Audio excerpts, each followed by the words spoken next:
Hey, what's going on, guys? The Horror Man back on the 12 Days of Christmas with my review of Wake in Fright. It's the Horror Man season, and Santa Claus is coming. I've watched and reviewed some pretty good movies so far for the 12 Days of Christmas 2024. But Wake in Fright completely blew me away. Originally released in 1971, the movie went on to be lost for years.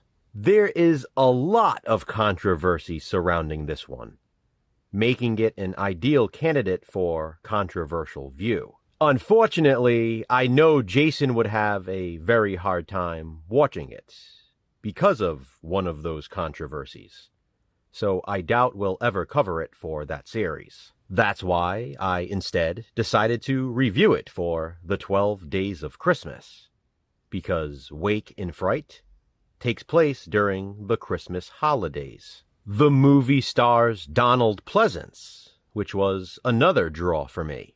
Gary Bond stars as John Grant, an Australian elementary school teacher. Due to it being a government job, there is a $1,000 bond locking him into it. That's ironic. And so John is pretty much trapped in a town he doesn't particularly like, and his girlfriend is in Sydney.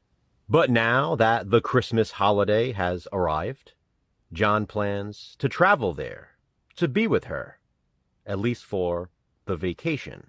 In order to catch his flight, he takes a train to a nearby town known as the Yabba. He plans to spend one night there before catching his flight the following day. But the way of life in the Yabba is very different from what John is used to. The people may be hospitable, but the town has a way of pulling you in. John gets a bit too wrapped up in drinking and gambling in the Yabba. And with a gambling bet gone wrong, John finds himself stranded there with no money. Now drunk and dead broke, John must rely on that hospitality from strangers. But in the Yabba, things have a tendency of getting out of control quickly. Before long, John finds himself descending deeper and deeper into madness. Now, each new day starts with another morning for him to wake in fright.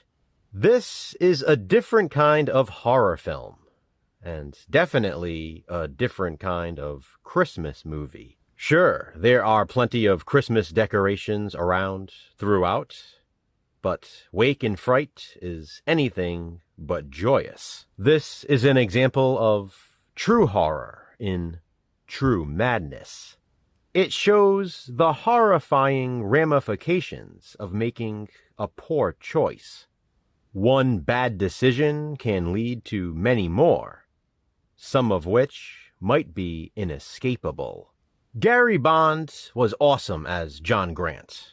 He's an interesting protagonist. He's obviously not perfect. No one is. But he's relatable.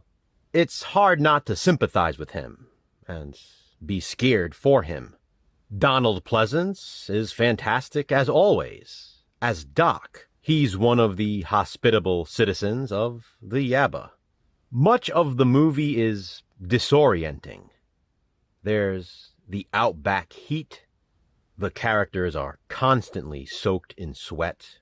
As viewers, we almost fall into a drunken stupor as they drink and drink and drink some more. There is a highly significant sequence in Wake in Fright that I'm actually not going to discuss, just in case Jason and I do cover this for controversial view at some point. Like I said, I doubt we will, but you never know. Regardless, I rather not talk about that particular scene, unless it were for a controversial view. The Yabba setting is unique, especially for a Christmas movie. In addition to the ones I've already mentioned, there are some colorful characters in the film. And the ending, in my opinion, is just superb. It's crazy to think Wake in Fright was lost for so long.